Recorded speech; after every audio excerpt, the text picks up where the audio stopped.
वहीं मध्य प्रदेश में शहरों की सरकार से 2023 का फाइनल रास्ता तय होगा। ऐसा क्यों कहा जा रहा है और आखिर दिग्गजों ने इतनी ताकत क्यों झोंकी है, इस रिपोर्ट में आप देखिए।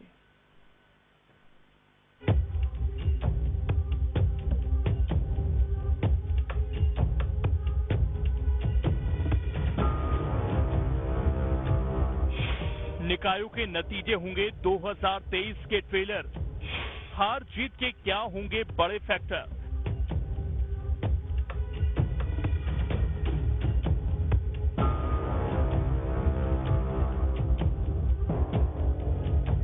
निकायों के नतीजों के करीब 1.5 साल बाद विधानसभा के चुनाव होने हैं, तो फिर आखिर निकायों के नतीजों को 2023 का ट्रेलर क्यों कहा जा रहा है?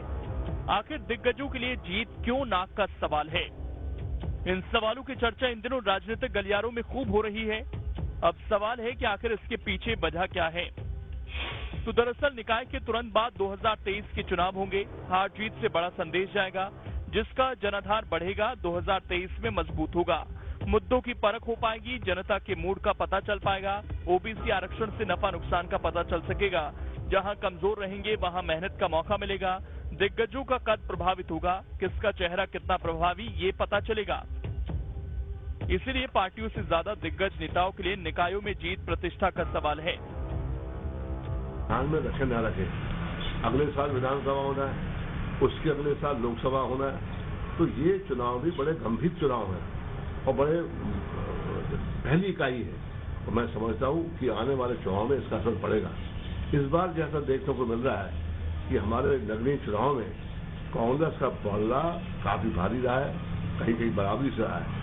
इसका चुनाव जो विधानसभा चुनाव अगले साल होगा, हमें पूरी उम्मीद है कि उसमें कांग्रेस का निश्चित तौर से सरकार बनेगी और इसका असर आगामी लोकसभा चुनाव में भी पड़ेगा।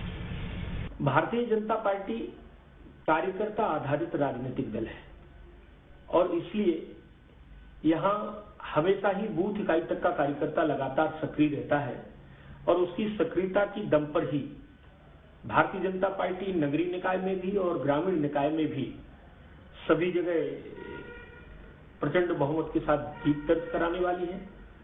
रहा 2023 में सरकार बनाने का सवाल, तो कांग्रेस काल्पनिक सपनों को देखने की आदी हो गई है, ये अलग बात है।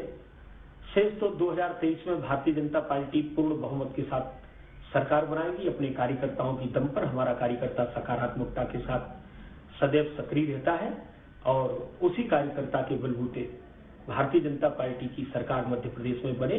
मध्य प्रदेश के विकास की दृष्टि से, मध्य प्रदेश के भविष्य की दृष्टि से भारतीय जनता पार्टी की सरकार होना आवश्यक है। आमतौर पर लोकल बॉडी के चुनाव विधानसभा चुनाव के बाद होते हैं, लेकिन मध्य प्रदेश में शायद ऐसा पहली बार हुआ कि विधानसभा चुनाव से ठीक पहले इलेक्शन हुए। ऐसे में माना जा रहा है कि नतीजों से सियासी दलों को ऑक्सीजन मिलेगी। 2023 के चुनाव में वो दमखम के साथ तैयारियों में जुट सकेंगे। इन इलेक्शंस को मध्य प्रदेश की दोनों मुख्य राजनीतिक दलों भाजपा और कांग्रेस ने ठीक वैसे ही लड़ा जैसे किसी टूर्नामेंट में टीम फाइनल में अपनी जगह बनाने के लिए मैच खेलती हैं। इसके पीछे कुछ बहुत महत्वपूर्ण कारण ये है कि इस चुनाव की टाइमिंग कुछ इस प्रकार की है कि ये चुनाव मध्य प्रदेश के होने वाले असेंबली इलेक्शंस के लगभग 1 साल पहले हो रहे हैं। इसके आधार पर जो रिजल्ट होगा, दोनों राजनीतिक दल एक तो जनता के मूड का एनालिसिस करेंगे और उसके आधार पर कहीं ना कहीं अपनी आगे की स्ट्रैटेजी बनाएंगे। इस बार के निकाय चुनाव कई मायनों में खास रहे। पहला तो ये कि इलेक्शन के दौरान विधानसभा चुनाव जैसा माहौल दिखा। पार्टियों ने पूरी तैयारी और दम के साथ चुनाव लड़ा। शिवराज और कमलनाथ के इर्द गिर्द पूरा चुनाव सिमटा रहा। निकायों में जीत कितनी अहम है, इसका अंदाजा इसी से लगा सकते हैं कि दोनों दिग्गजों ने पूरा प्रदेश नाप दिया। अमूमन निकाय चुनाव में बड़े नेता 1 या 2 ही जगह जाते हैं, लेकिन शिवराज और कमलनाथ हर सीट पर गए, साथ ही रोड शो भी किए। कहा तो ये भी जा रहा है कि दूसरे नेताओं की भी परीक्षा होगी। क्षेत्रीय शत्रप बड़े बड़े दावे करते रहे। ऐसे में अगर उनके इलाके में पार्टी का प्रदर्शन खराब रहा तो उनके कद पर भी आंच आएगी। आपको बताते हैं कि आखिर निकाय और पंचायत चुनाव पर पार्टियों का इतना फोकस क्यों रहा, तो सीधे तौर पर इसके पीछे सियासी जमीन बड़ी वजह है। पंचायत अध्यक्ष का बड़ा रोल होता है, जिसके समर्थक ज्यादा होंगे उसका दबदबा उतना बड़ा होगा। 2023 में चुनावी राह आसान होगी। इसी तरह निकायों में बढ़त से शहरी मतदाता सधेंगे, शहरों में माहौल बनाने में आसानी होगी, शहरों में छोटे छोटे काम करने में आसानी होती है, गली मोहल्लों में काम से फायदा होता है, वोटर्स का रुख बदलता है। और चूंकि निकाय चुनाव के समानांतर विधानसभा चुनाव की भी तैयारियां हो रही हैं, ऐसे में अभी के नतीजों का प्रभाव उस पर भी पड़ेगा। मध्य प्रदेश के निकाय और पंचायत के चुनाव इस बार ऐसे लड़े गए जैसे कि विधानसभा की वाकई में तैयारी की जा रही हो।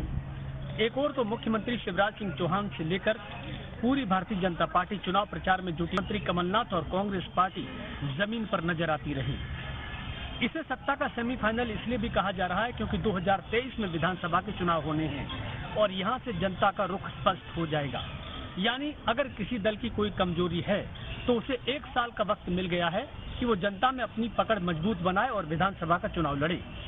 देखते हैं आने वाले समय में कौन सी पार्टी और कितनी मजबूत बनेगी। Vinod Sharma, news state. अब इसमें खबर तो यह है कि पिछले चुनाव में सभी निगमों में बीजेपी जीती थी। इसका फायदा उसे 2018 और 2019 के चुनाव में भी मिला था। कांग्रेस ने इस बार पूरी ताकत झोंकी ताकि शहरों की सरकार में उसका दखल बढ़े, इसीलिए सभी सीटों पर कांटे की टक्कर भी हुई।